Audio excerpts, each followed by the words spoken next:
In June 2023, at the Eurobike trade show in Frankfurt, Brompton presented a prototype 12-speed C-Line electric. Although final details are yet to be confirmed, it seems the new drivetrain could be available in 2024 on the electric C-Line and P-Line, as well as the regular P-Line. Let's review this new gearing setup. When the 4-speed P-Line was introduced in 2021, many were disappointed with the limited 164% gear range, especially considering the 6-speed Brompton Superlight it replaced had almost twice that range at 302%. To close this gap, Brompton apparently decided to create a 12-speed dual drive, incorporating an internal hub, allegedly the BWR, with a new 4-speed derailleur. Assuming they keep the existing 11 to 18 teeth cassette, the second gear hub, being direct drive, would translate into the same gear range and efficiency as our regular P-Line. Shifting the hub gear to first or third gear would extend the total range to an impressive 402%.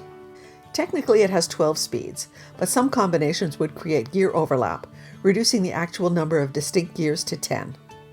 The hub inefficiency of the 5th and 8th gears would make them a poorer selection while cycling, so riders should use the direct drive 4th and 9th gears instead. Assuming a 50T chainring, the highest gear, with 118 gear inches or 9.4 meters of development, would make a fast bike indeed. The P and P-Line would finally stand for performance instead of portable. The first gear would be similar to a regular 6-speed, equipped with a 44T chainring. If a smaller chainring was to be installed on the new configuration, the lowest gear would become 26 gear inches, or about 2 meters of development, a strong selling point for cyclists in hilly terrain. This new setup somewhat reminds us of our old Dahon TR with its SRAM 24-speed dual drive. The wider range will significantly increase the P-Line's usability, but will also make it heavier. As for the electric version, we can only wonder why they would add high gears when the speed controller is limited to 25 kilometers per hour. Maybe the profit margin on electric bikes has something to do with it. For those of us who tour with non-electric Bromptons, the weight saved by the P-Line compared to a C-Line is less important than the advantage a 12-speed 400% drivetrain would offer. Rumor has it Brompton will eventually offer a similar upgrade for the non-electric C-Line.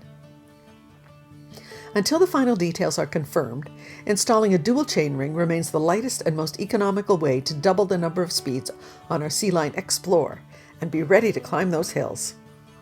What do you think of a 12-speed setup? Would you consider buying one? Should Brompton have considered a factory-installed dual chainring option instead? Having the choice, which hub, cassette, and chainring configuration would you prefer? Let us know your opinion in the comments below. We're Pam and Gilbert of 2 Bikes for Adventure.